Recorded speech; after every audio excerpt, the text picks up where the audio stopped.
But my life changed, my trajectory changed with one wrong step.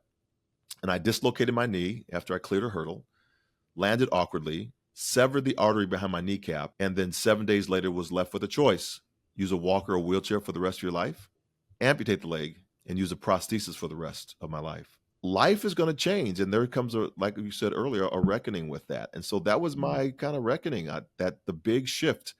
Who am I now? What's my identity? How am I going to show up in this space? Is my wife going to even stick with me? Welcome to the ReLaunch podcast. And today's episode features a guest who turned a single life-altering event into a ripple of transformation, from Olympic dreams to becoming a leader in resilience, and also all the things around change. He's someone who didn't just overcome adversity, he actually redefined it. With his signature amputate to elevate model, our guest empowers people and organizations to embrace unexpected detours and rise above them. Whether you're facing setbacks or you're simply looking for a fresh perspective, this conversation is packed with insights that will challenge you to see your own hurdles in new lights. So get ready to be inspired by a story of triumph, reinvention, and the true power of mindset. I had the privilege of, at a very large event, NSA, the National Speakers Association, I saw him having lunch, sitting at a table, and there just happened to be a seat next to his. And this is for all of you out there. You got to take the chance when it's given. Do not wait, because I had 1 second before somebody else was going to sit next to him. Mr. John Register is here with us, and I am so excited, John. I've been looking forward to having you on, sharing your story ever since I met you. Hilary, wow, thank you. What a wonderful introduction. Thank you so much for that. And always take a seat, right? Always take a seat. Sit down and let's have a conversation over a nice meal and just break bread. So I can't wait to break bread with you today. And you know what? You were so great that day, because I remember I opened up with, can you tell me what you're passionately working on right now? A lot of times it's like I say, what lights you up? And you went into your story, and I'm like, I need him on the podcast. This is so good. So let's start there, where we started our friendship. And when I ask you this, what was the most impactful relaunch that really changed the trajectory of your life, John? Yeah, I think for me, it happened to be when I was in two careers. One, a military service personnel. I was on my way to officer candidate school. And secondarily, I was a world-class athlete. And inside of the military, had this world-class athlete program that allowed me to train for the Olympic Games prior to like 2 or 3 years prior to the next games. So I had those two tracks going on for myself, and I was doing very well on both of them. At USA Track and Field News, it picked me as the one to watch in the 400-meter hurdles. Of course, for your audience listening, it's one time around the track over 10 obstacles spaced 35 meters apart. I'm ambidextrous. I could take the hurdle with either leg. And on the military side, I was go to officer candidate school. I wanted to make a career of the military. But my life changed. My trajectory changed with one wrong step.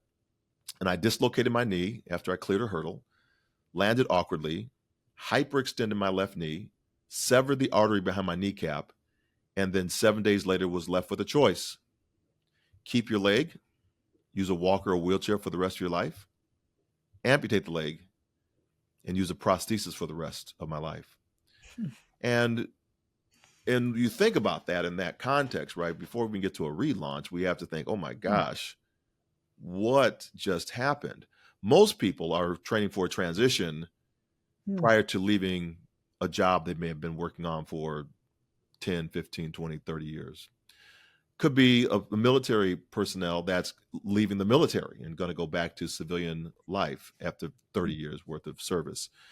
could be a sports professional who's about to leave the team that they've been playing with since they've been 5 years old, and now they've had a career, and now they're about to leave this platform. And all of us come to a spot that I found, whether it's traumatic that we're leaving or we have to make a commitment to, is this point where life is going to change. And there comes, like you said earlier, a reckoning with that. And so that was my kind of reckoning, that the big shift. Who am I now? What's my identity? How am I going to show up in this space? Is my wife going to even stick with me? I saw so many How family old were members. you? I was 29. We were married 6 years, Alice and I. And when I came back from Operation Desert Shield, Desert Storm, I saw many families break up because of they just could not handle, survive, and thrive in the new environment, and they just broke up, right? So it's really hard, and I don't sugarcoat it, not for myself or for the clients I serve, because it is tough. It's not waving a magic wand and you're there. This is a process that takes to go through, and so that's where I was at, and that began my new transition and my But new relaunch. before we go into that, Yeah. you're being given A, B. Both are equally bad Mm-hmm. at the time, right? How did you at 29 come to a decision to say, okay, I'm gonna amputate? How did Yeah. you do that? There were really two factors that were, well, actually three. There were three factors that were critical. One, I have a very strong faith in God, in Christ. And because of that, I knew that this time was not for me to advance in my military career or in sport. I knew very specifically that there was something else I was being called to do. Didn't know what it was, had no clue, but that's what was going on. Did not alleviate the pain that I was going in. I just had a mindset that I knew something was changing. There was a shift going on. I was open to the shift. Secondarily, my wife, a godsend. She says to me in this most critical moment, "Hey, John, we're going to get through this together. You know what? It's just our new normal." I share that with my audiences in the story. But what we don't really hear is that undergirding, that love that comes forward. Because in marriage, sometimes we love the for better, but we don't really want the for worse. We want the health, but we don't want the sickness. Right. Right. So we say the vows, we really don't want to do the vows. It's like, except we're writing them out now. They're not even saying them anymore. I don't want to say that. I want to do my own thing, right. And then we don't even make commitments to those. And that's why I talk really hard in commitment, what a commitment actually means. So she was paramount in pushing me past, getting me past this illusion that something really had changed in my life. And then my friends. That's such an interesting. I gotta ask you that. Yeah. The illusion, because for those listening, you might be thinking, illusion. You just lost your leg. Is that an illusion, or is that like factual? So what are you referring to? You're great for calling that out. There's a physical fact that I just had an amputation to my leg. Mm-hmm. The illusion, though, is I'm less than because of it. And I got to say, for everyone that is not seeing this on YouTube, John is a presence. I mean, I don't know how tall you are, but you come across like you are, like he is known in a room.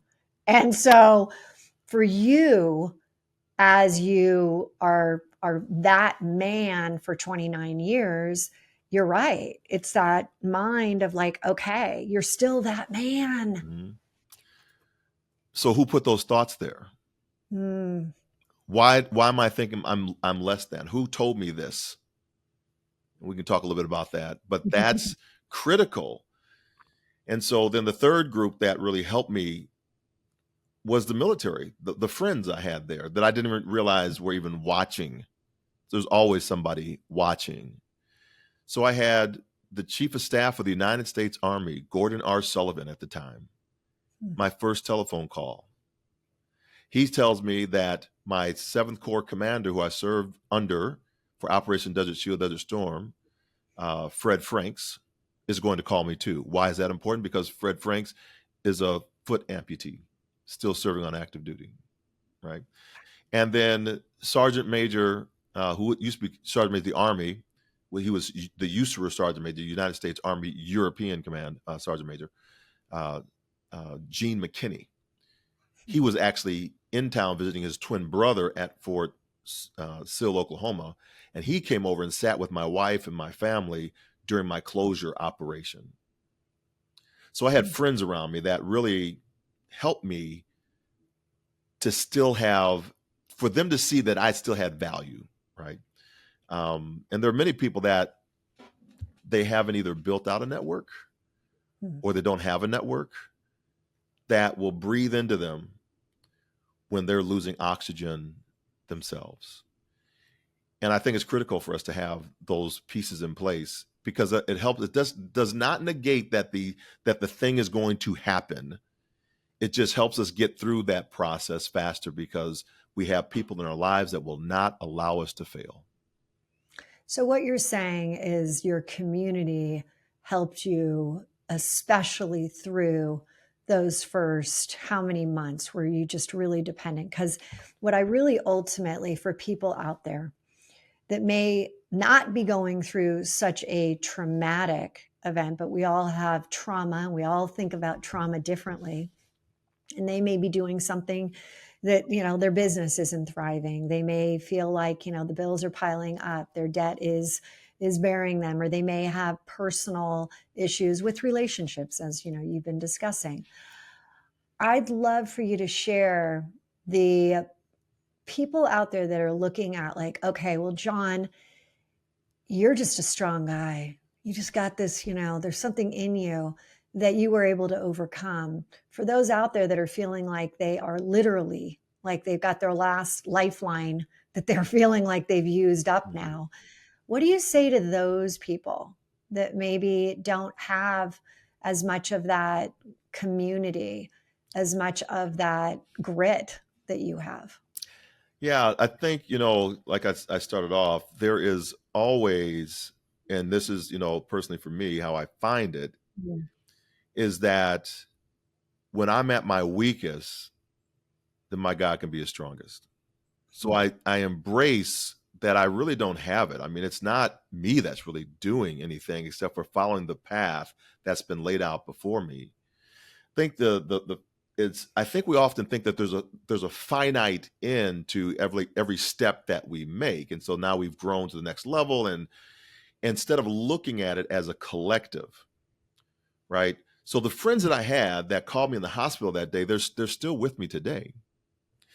Fred Franks, the general, Yeah. he was on program when the MATC opened up, the Military Amputee Treatment Center on Walter Reed.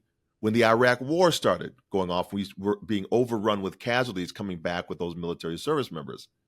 I was on program that day to sing the national anthem to open the MATC up.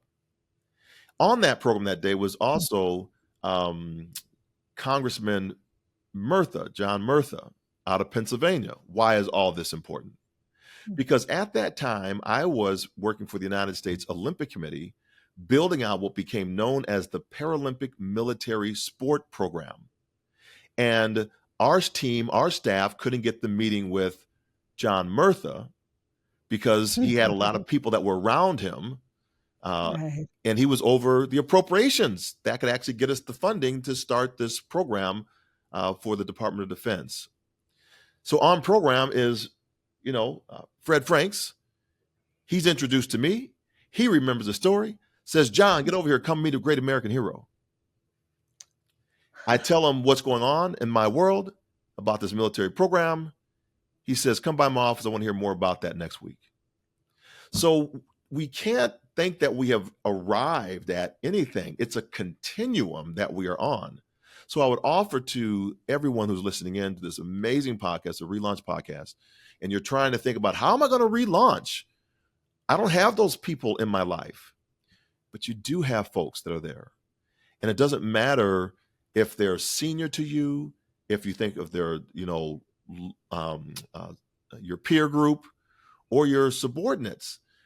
These are the individuals that are going to lift you in that moment. We just have to see, we have to look at what are the seeds that we desire to plant and what are the seeds that we have been planting. Because during those times of when we have to call upon the harvest, we don't want a bunch of skunk weed because we've been planting skunk weed, right?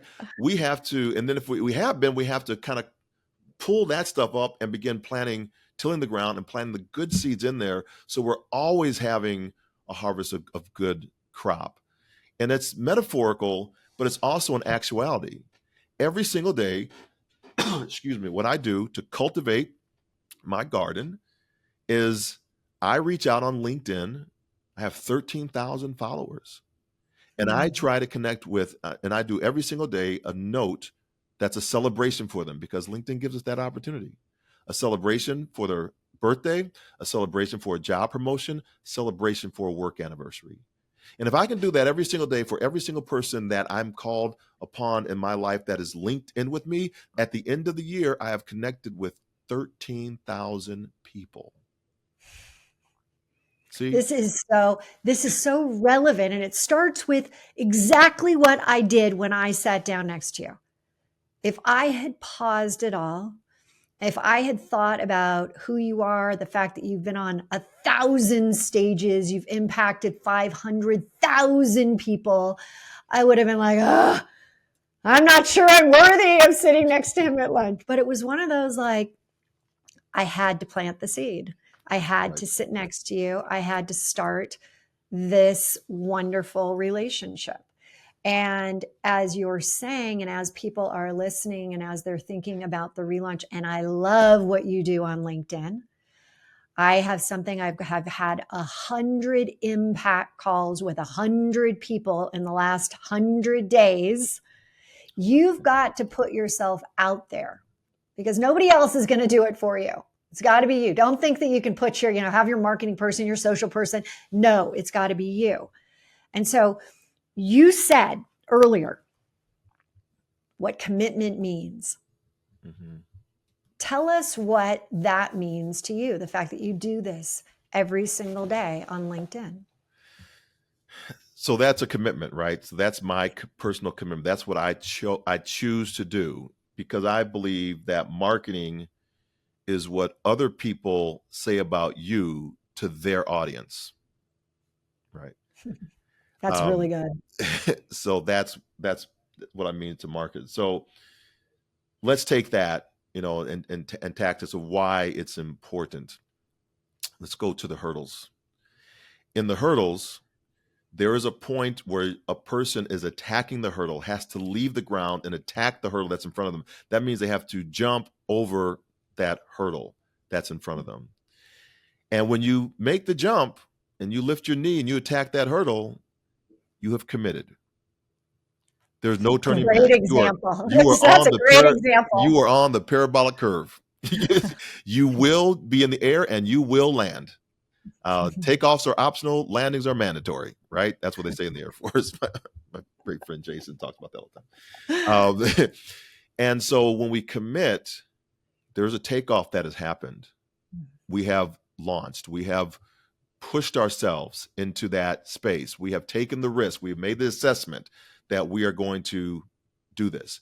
If I push you, you didn't commit. I pushed you. And so you're trying to catch yourself. You're off balance. You're trying to, maybe you did jump, but it wasn't you that did it. It was only because I pushed you to attack and to jump the hurdle. So that's on me. So now you have to go back and try to redo it after you've just probably had a bad experience of me pushing you. Pushing, totally. Right? Same thing with, take it to disability. I am a person that lives with an amputation. Many people have good intentions of pushing. But if I'm behind you in a street and you're using a wheelchair for your mobility, and I come up behind you and push you, and you're not expecting that, it might push you out of the chair. And you just caused greater harm. Or maybe I tense up because I feel it. And now I got a back spasm that just happened. So it's always, the proper thing is to invite the conversation. How may I be of service to you? When you sat down, how might I be of service to you, Hilary? Right?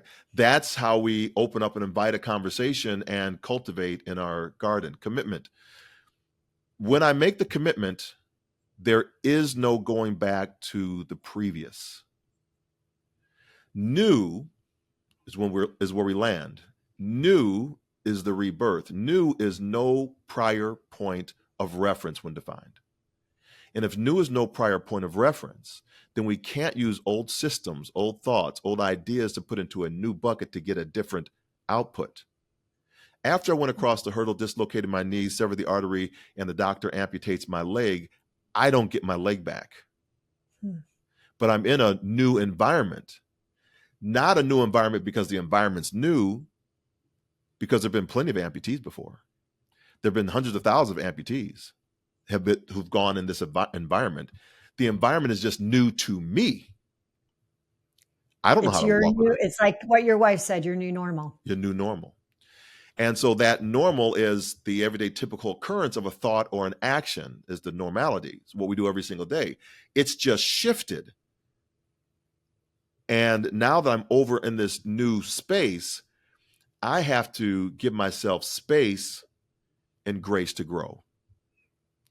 Just because I'm a new amputee doesn't mean I know how to be an amputee. Just because you're new CEO doesn't mean you know how to be a CEO. Just because you're a new first line leader doesn't mean you know how to be a first line leader. Just because you have just shifted out from working a job and now you're in retirement doesn't know need to know how to be a retiree. All these things are new elevations that we have to give ourselves space and grace to grow. I was just talking to a friend of mine who's 1 year retired from the military. And he's like, oh my gosh, I got all this time. How do I fill it? And I said, you need space and grace to grow. Learn, put yourself in it and just relax. You don't have to be so quick to fill the space. I had to learn that. How can I tell him? Because I had to go through it. Right. You know what I found really interesting? In your relaunch reality today, we know your past. We know how it brought you where you are. There's a lot of people who define themselves with the I am. I am sad. I am angry. I'm frustrated. And I loved when you were talking about yourself, you said, I am a person who lives with my amputation. You didn't say, I am an amputee. It was really interesting. Today, I find people use the I am statements a lot. And there's a lot of people who say, I'm stuck. Hilary, how do I get unstuck? I am. And I often, because I've had, so many amazing mentors, there's a mentor, Jim Fortin, who said, you are not stuck. You are a person who is experiencing being stuck. It's very different. It's very different. I am. And you did that. Can you, and you do this so eloquently when you're on stage, help us understand the mindset of when you call yourself out, the mindset of moving through and not allowing yourself to remain in a state? There are some blockers or awareness cues that I have if I'm going back to a previous state that's no longer serving me. And one of those blockers is when I start hearing myself in the language and talking about a past experience as if I was still in that past experience. So I won the silver medal in the long jump in Sydney, Australia after years. How awesome is that? It's crazy. Congratulations. It's amazing. It's something that it's really amazing. Another story behind that. If I'm ever talking to myself in the moment of winning that medal, and that's my only thing that I'm focused on, then I can't be present 24 years post. So it's something that is to be honored, celebrated. Maybe it's helped somebody else in their life, but I am now here and I need to move to another level. And the person language really comes from the disability community. And in the defining of a person with a disability that people want to put us, we always want to be in categories. So I don't say they're disabled. I say they're differently abled. Well, if I say that you're differently abled, then what that means is I do not see you as a person, right? I don't see the person that is there, um, right? I'm seeing you as an individual that is only identified as your disability. So the ADA, the Americans with Disabilities Act, is based upon the language around disability. The United Nations Convention on the Rights of People with Disabilities is there because there are certain programs that come for the language.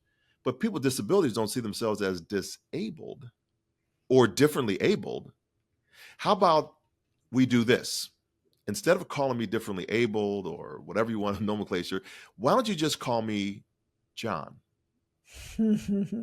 Because now you're seeing my humanity. Would I say that and if those that are out there that might not be able to see or low vision, I'm an African American man. I have a white beard. I'm wearing brown rimmed glasses. I have a kind of blank wall behind me. I'm in a hotel room. I have a little microphone that you can see in the space.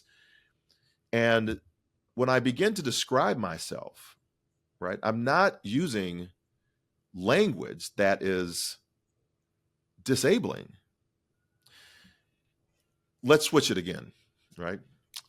I wouldn't call myself, for those that say they're differently abled, I wouldn't call myself differently Black. That's great. Would you call yourself differently white? No, you're right. So let's put apples and apples together and see if the language actually works. Are we? Of course, we're all different.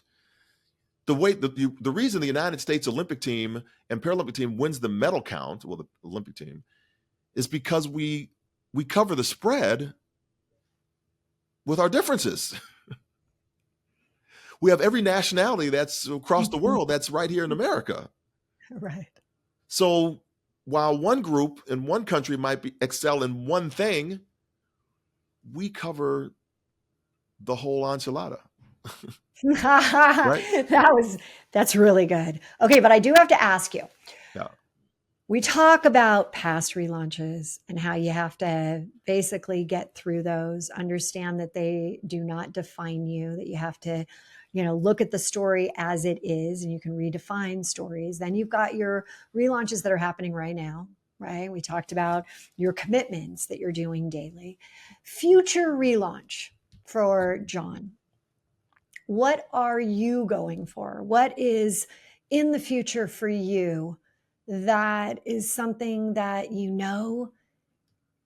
before we all take that last breath, you got to do? Yeah. It's such a wonderful framing. There's a lot I think about in that, because most people, they will go to, what would you tell your previous self? Mm-hmm. And you can't tell your previous self to learn anything because you can't change anything from it. And you haven't had all those experiences actually to inform the decision that you were when you're right there. So going into the future and putting the future cast on it and then back casting to where you are now is where we can be. So there's some very small things, like tangible things I want to accomplish. So the first thing is we're launching a think letter. It's a video letter that will go out on Sunday evenings and Thursday mornings. Mm-hmm. And this is a very in the weeds, let's help executives think about the week that's coming up, strategies that they need for that week. And then at the end of the week, how do we do? So it's an accountability piece that many and John, executives... when you say we are launching this, is this you? This is yours. This is your letter. Yes, my company. Okay. I just want to make sure International. Yeah. Thank you for. Okay. Tell us the name again of the company. Yep. The company name is Inspired Communications International, and it's just my company. Okay, but inspiredcommunicationinternational.com. That's where we sign up for this newsletter. No. We're gonna sign up on Beehive, BEEHIIV.com. So I think it's John Register That's where it's Okay. coming And from. I'm going to make sure in the speaker Show notes, notes. Yep. we're gonna make sure we have that because I, for one, am going to be signing up for that. That it's So tell us about this think letter you're going to have. yeah. Give us a little more. Who's it for one? It's going to be for those primarily that are in transition, right? About to make a commitment, or they just made a commitment, need space and grace. But specifically inside of that, CEOs, C-suite leaders, military, senior leaders, personnel, um, sports figures that are about to, move and shift and change. All Those our are relaunchers, all the relaunchers out there. I all the love it. relaunchers. That's right. They're moving commitments, and that's what it's going to be for. And these are the current day strategies, what's going on right now in the moment. Because we could talk about past stuff, but it doesn't really inform us. We can use examples, but we're really trying to do what's going on right now. For example, in this moment right now, Amazon is bringing all their people back in house. Right. Right? Huge new relaunch. Huge. Huge. That will Uh, ripple out into all the other companies. So all the other what's going to companies, happen? what they're watching, what's going to happen. They have made a conscious decision to say, we know some of our senior level executives are not going to agree with this.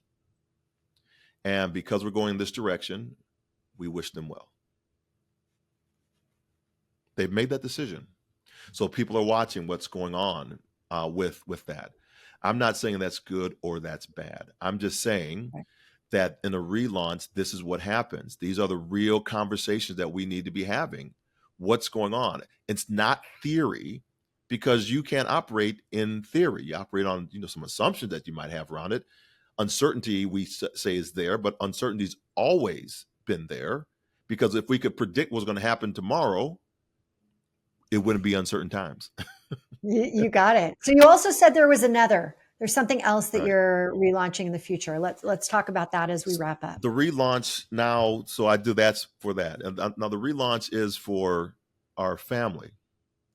So in the family, we take a pause, and every around the new year, we get the family together in a room in the house, or we get people that Zoom in, and we begin to talk about, what's the family business look like? What do we need to be doing to make an inheritance for our children's children? What questions do you have in building your families, to our son and our daughter, to our grandchildren? Who do we need to help you network with? What are the goals, the visions that you have? So we want to help them relaunch into their areas of focus as well. And then finally, no particular order, I want to be a better steward over what I've been entrusted with. There's so much misconception out there around faith, right? Because if you remember and recall what I was saying earlier, that as I am breathed into, I need to breathe out. That's the inspiration. And so if we are causing panic in people's lives, we can't be breathing out the breath of God. It's impossible, because God has come that we might have life, and have life in abundance. So if anybody's taking that away, it can't be the essence of God. So that's a sieve that goes through us, and to breathe into others so that they have life and elevate in their own lives. And I want to be a better steward of what I've been entrusted with for that. Yeah. My big thing is impact. What do Yes. you know? What's the impact? What's the How are impact? you going to impact people? How are you going to help them? Because when you do that, it's, they call it karma in Sanskrit. The fact that what is karma? It's what you put out, you get back. So what a beautiful way. Well, actually, listen to that. Yeah. Even in Yeah. karma, right? So karma really comes from the Hindu, right? Of a previous life that is now here, that you're trying to recreate and reconstruct around. The give and take really comes from an eye for an eye, tooth for a tooth. I do to you what and then that's kind of what we're really talking about here. What I'm really referring to is the planting and the growth. So when I plant a seed in you, that seed then germinates, dies, it grows, and it produces an abundance of whatever we've just planted in that person. So we're really talking about the law of sowing and reaping. And so when I sow something, we get an abundance of that. If I sow peace in you, we get an abundance of peace. If I sow You're confidence in multiplying. you, You're we're multiplying. multiplying it, right? Oh, that's So so good. it's not a one-to-one exchange, Right. right? You know what? It's a That's a growth. great Yeah, perspective. And one that, I'm going to really think about there because it's, the law of cause and effect. And it takes it to what is, if the cause of what you're doing is planting additional seeds, you're really spending time with the harvest, you're planting these things, then the effect is going to be that much more bountiful. right. And we see it both God, that's ways, nice. right? It can be bountiful. We can see the destruction too that happens. We can see people that Well, it plant depends seeds who's destroy. planting those It seeds. depends on As who's you planting said, seeds. and who and what you're planting. Absolutely. No Absolutely. doubt. Right. No Spot on. doubt. Right. I planted some morning glory and it took over my entire yard. Don't do it. Don't do it. All right, John, where can people get in touch with you? How can they follow you and just be a part of your world? Sure. The best way is going to be that that John Register dot beehive beehiiv.com. That's where the whole journey is going to begin. We are pouring into people because we believe that you have impact and influence in your sphere of the world. So we talk about go forth, inspire your world. That's our motto. Go as your command, forth is your direction, inspire is your vocation, because only you can do this work, and and world, because you can only do this work in your sphere of influence. So that's what we're always trying to push into others. John, my friend, thank you for being here this week, inspiring us so many things to think about and bring into our lives. And I often say that you got to live now, love now, relaunch now. And your additional words of wisdom put new meaning into relaunch now. So thank you again for being here. And everyone, we will be back again next week with more relaunch inspiring stories. Take care. If you like this video and want to get more like it, head over here.